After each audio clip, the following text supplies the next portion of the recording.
We've enjoyed so much success in the UK at the dizzy heights of cycling, but how do we remove those barriers to entry for young people here in the UK? Well, I've come down to the Lee Valley Velo Park, of course the home of the 2012 Olympic Games, to hear all about the British Cycling City Academies initiative supported by the Rapha Foundation and how it's going to remove those barriers to entry.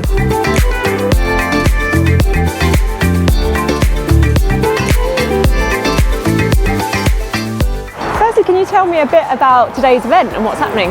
Yep, so today is the launch of the City Academies project. It's a pilot project that we've developed with the Rapha Foundation, and today is a demonstration of the City Hubs activity that we've been setting up across Hackney and Newham.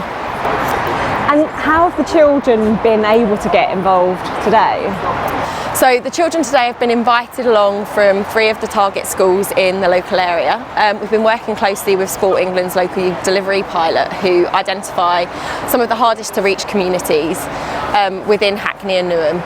And they were invited along to take part. Yeah, a real good mix of community. And how important is it to remove barriers to entry when it comes to bike riding? For some of these communities, just having to cross a bridge into the local park is too much of a barrier for them to take part. And that's without even considering things like the equipment that they need, the kind of parental support to get there, or any of the kind of time or cost associated with it. So for us, this is really about kind of breaking down those barriers and increasing access so that cycling is a true reflection of society. How important is having the support of the Rapha Foundation as well?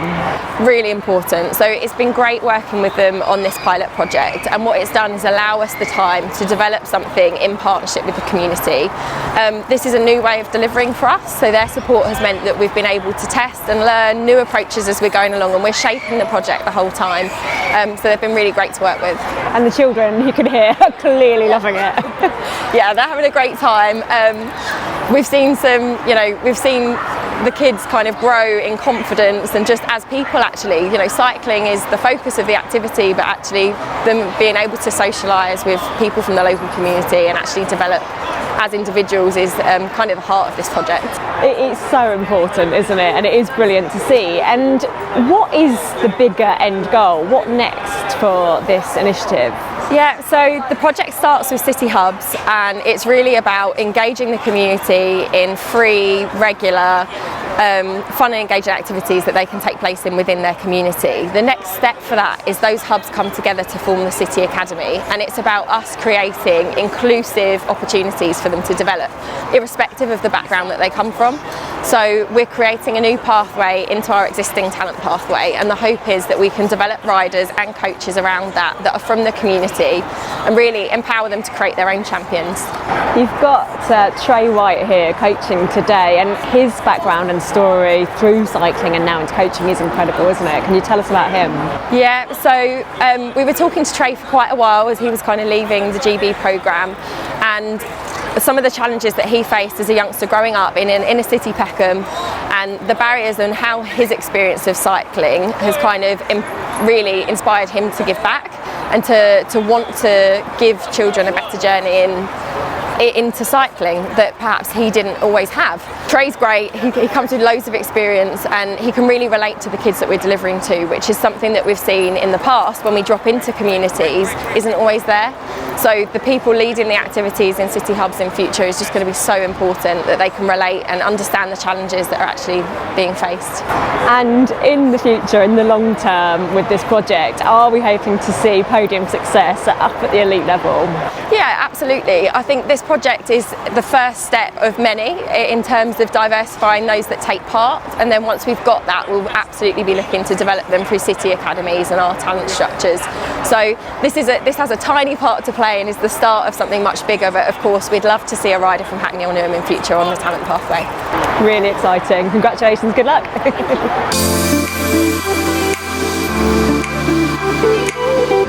Rapha Foundation, for anyone that hasn't followed that journey and that launch, can you explain to us what's it all about? So we started the foundation in 2018 and 2019, and the idea is to connect up to our overall ambition as a business. We want the sport to be much bigger. It's fine to reach people like me who enjoy riding and are totally obsessed and enthusiastic, but we've got to make it more appealing and more relevant to more people. Otherwise, we'll just stay a niche sport, and the sport is so good. So the foundation has been set up to try and build those pathways, allow more people into the sport in the first place, and then help them to progress so that we can get more people involved at all levels. And in particular, we're focusing on underrepresented groups, so people of different ethnic minorities, more women, more girls, and it's operating all around the world. So we give it $1.5 million a year to good causes, and we've been doing that for 2 years, and it's been pretty amazing. 15 different grantees, from a kids track in New York City to Herne Hill Velodrome in London, through to things in Australia. It's been wonderful to see. It is fantastic to see, and so important. As you know, I got into cycling as a very young child, and I want to see more people from more backgrounds get involved. And with that in mind, can you tell me a bit about today's event and how the foundation ties in with that? Yeah, so we deal with lots of different organisations from small to large, and we've realised that actually working with the larger institutions like British Cycling is such a game changer because they have so much more reach. So we're really excited that the City Hubs and the City Academies is now being launched by British Cycling with our support, so supported by the Rapha Foundation. It's primarily going to make cycling more visible and more accessible to kids starting in Newham and Hackney in London, but hopefully going broader than that if it works, and just putting it on their radar and making it relevant.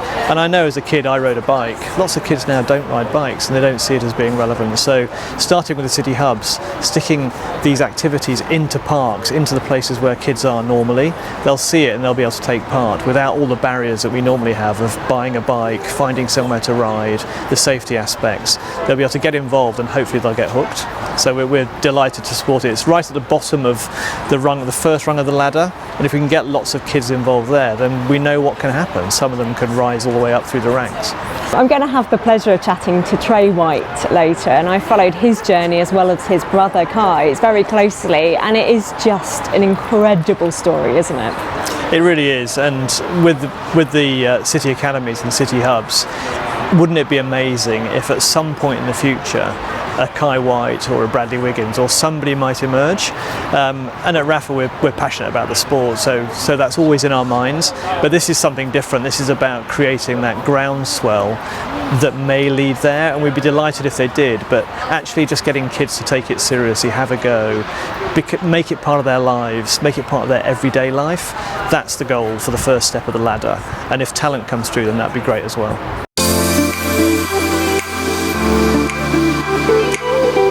I want to start off with a bit of chat about your career.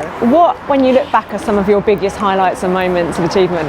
I'd say some of my biggest highlights is my first breakthrough was when I was about 15 and I won British Championships.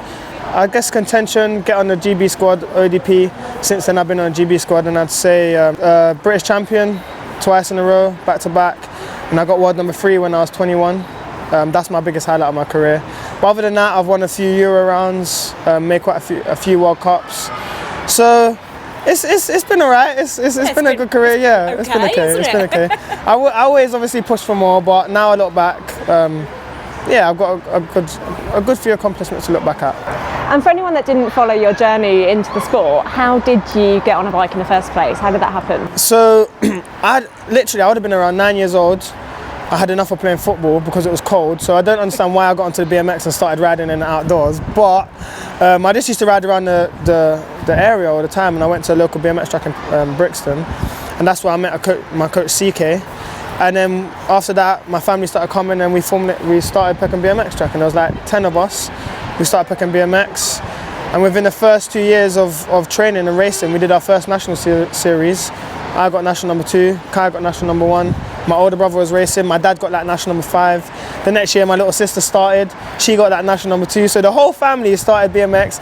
We all started taking over really, we started smashing it. So yeah, that's where it started from about 9, 10. How did you make that decision to retire and come into coaching? I was in a position where I know what British cycling want medals at Olympics, and if I'm not going to Olympics, then, you know, and also for myself, if I'm not going to Olympics now, like, I'm at the age where, you know, I need to find out what's next. I wasn't too sure what I was going to do at first. For a little while I was a bit stuck, but obviously this job opportunity came, and I felt like I fit the role.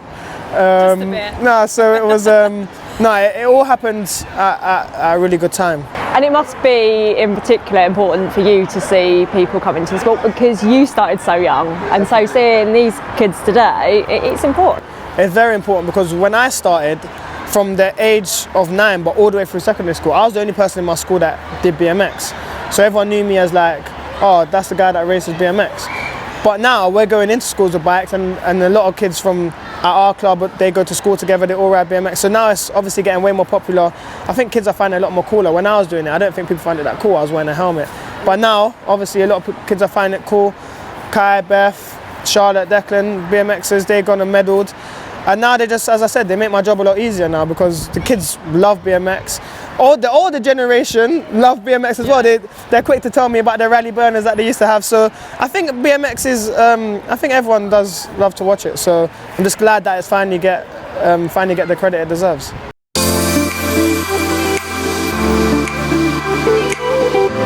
You've got a fantastic ready-made track here at the Lee Valley Velo Park, of course, but that won't always be the case. How are you going to get around that and get into schools and see more children on bikes? So we've already got scheduled into 5 schools in the local area. So we had our first session the other day, where we literally just drive up to the school, throw the bikes out onto the playground, do the session, and then pack up again, and then we'll move on to another school. Or a lot of the schools, because of the nature of London, don't have enough room on the playground, so we've got access into the local park. So the school will walk the children 100 metres down the road, and then we've got a big community park where we're going to run the sessions. Why is this important and necessary in the first place? I think cycling is one of those sports that, unless you know how to get into, that's one of the big barriers.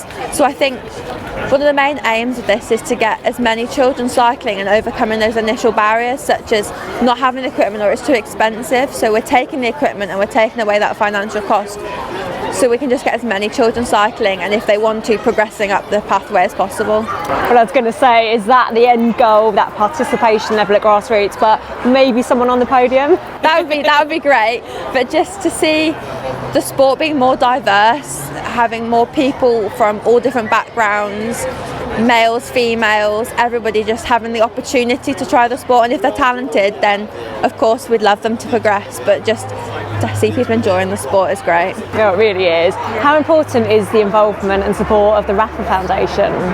Oh, it's great. Like, without them, they're a big part of the project, so it's great to have them involved.